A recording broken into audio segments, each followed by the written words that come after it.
we have a lot of patients at TRTMD that present looking for weight loss. Not surprising, 40% of Americans are obese, BMI over 30, 40%. 70% are either obese or overweight. So the majority of people have problems with being obese or overweight. The majority of people have problems with weight. We talk about weight loss because it's shorthand, but I don't really care about weight so much. What I really care about is body composition. Body composition. These are people where their percent body fat is way too high. So what I look to do is not so much weight loss. What I look to do is body composition change. And what I love to do is transformational change. We take the Pillsbury Doughboy and turn them into Conan the Barbarian. We do that all the time if people want to invest the effort, the time, the money that it takes to do that. But the way we do this is we optimize testosterone, we deal with inflammation, we optimize growth hormone, and we facilitate fat loss. So every other block, there's nurse practitioners who will do a weight loss program that is basically composed of giving you a shot once a week. That shot typically is semaglutide, the Ozempic drug that you see the ads on. Ozempic is used for type 2 diabetes to control their blood sugar. But if you take people with normal blood sugar, put them on high dose semaglutide, they will lose fat. It slows gastric emptying. It actually shuts off the appetite switch in the brain. And it does other things physiologically to facilitate weight loss. But what happens when you do weight loss in isolation, when you do it with just semaglutide, you lose fat at first, like when people diet other ways, maybe a third of the fat they want to get rid of comes off real easy. Then it gets down to the harder fat to mobilize. But when you're losing weight, you are by definition semi-starving. You're consuming fewer calories than you're expending. So the body is going to get those calories from somewhere, and it's going to have to burn from its existing source of calories. So it burns fat at first, but it also will burn muscle and burn bone density.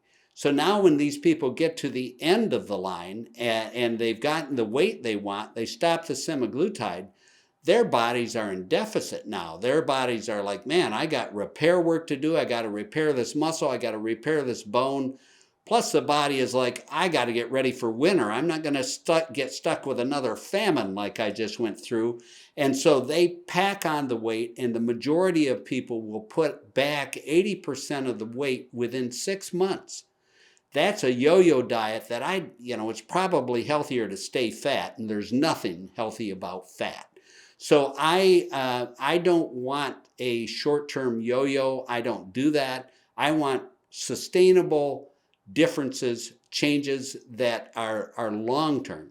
I'm playing long ball. I do that across the board. I am not a fat farm guy. I'm not a testosterone pump guy. I'm a preventive medicine guy. So I'm looking long-term. And so for long-term health, I need to build muscle, build bone. At the same time, I'm cutting fat. So the way I do that, the anabolic tools that I have to me, one is optimized testosterone. That's true in both men and women. Modest amounts of testosterone in women, as well as optimizing testosterone in men, enables them to build muscle. They can up their performance in the gym. They can put on muscle again. So we're anabolic. We build muscle. We build bone.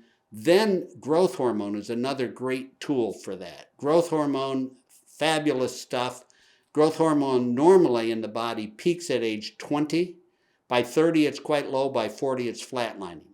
So in your late teens, you're flooded with growth hormone. Most people have experienced this. In the late teens, what does growth hormone do? It promotes restorative sleep. That's why teens sleep like the dead. It promotes anabolic muscle growth. That's why when people in their late teens, they work out, they get stronger, easier. They put on muscle. It promotes rapid recovery and repair of muscle. so they can go out play football, beat themselves up bad, party half the night, sleep a couple hours, get up the next day ready to do it all over again.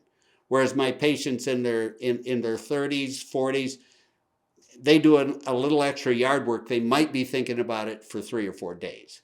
And then finally, growth hormone blocks a step in the metabolism of sugar and forces your body to burn fat instead, especially visceral and belly fat. Visceral fat is fat on the inside of the abdomen, fat in the liver, fat around the organs. It's the most unhealthy, from a cardiovascular risk standpoint, the most unhealthy kind of fat.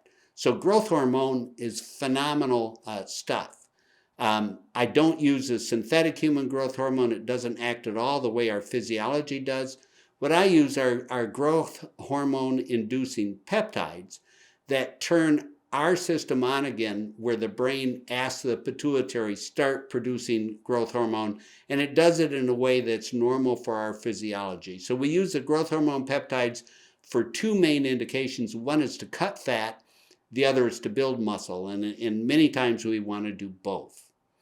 So in summary, when we talk about weight loss, we mean body composition change. And the way we're changing body composition is by building muscle, building bone with anabolic tools, testosterone and growth hormone peptides, and cutting fat with most often semaglutide. So when we do this and do it in combination, the patients say it's like the fat is melting. One caveat about the use of growth hormone peptides. Fat is by its very nature, fat is very inflammation inducing. It's already a disorder of the cytokines. That's why with COVID, age was number 1 risk factor for poor outcomes with COVID. Number 2 risk factor was obesity, because people who are obese already have metabolic inflammation. They are set for COVID because it just sets fires to that metabolic system. When we use growth hormone peptides, we do a month of anti-inflammatory peptides first, things that were based on the thymus gland and other areas, naturally occurring substances in the body that suppress inflammation. The thymus gland it sits behind the sternum, active in children until about age 12, and it suppresses inflammation. Its job is to establish and regulate the immune system. So because they have those anti-inflammatory peptides, that's why children never have an ache or a pain. I can remember sitting in school and hearing teachers complain about their body aches, and I would be like, what are they talking about? Now, I came to a point in my life when I understood, but as a kid, I didn't.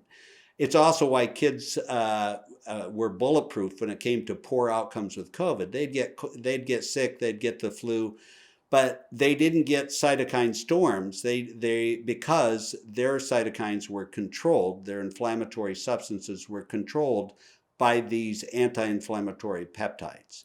We lose the ability to manufacture these peptides at around age 12, but fortunately, compounding pharmacies can do it for us.